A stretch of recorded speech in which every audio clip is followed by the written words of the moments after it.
Good morning. We were late today, so we're gonna get going. Ready to go outside? Come on, let's go. Monday. I hope you had a good weekend. So today I am making miso veggies, bell pepper, squash, and onion with miso powder and bonito powder.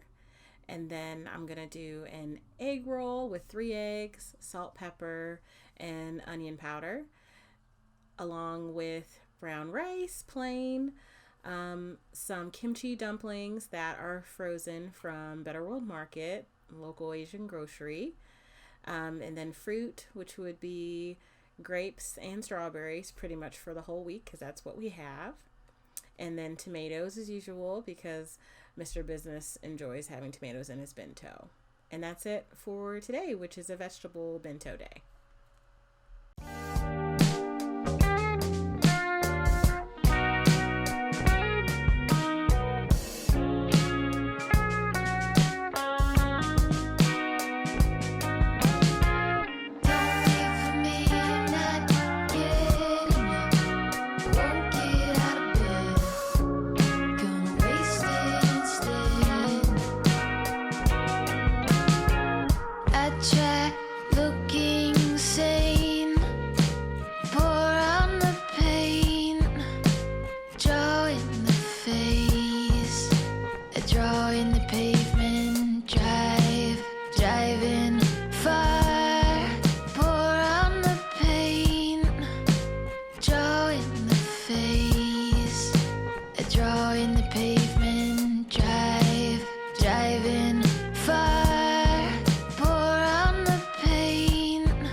Just send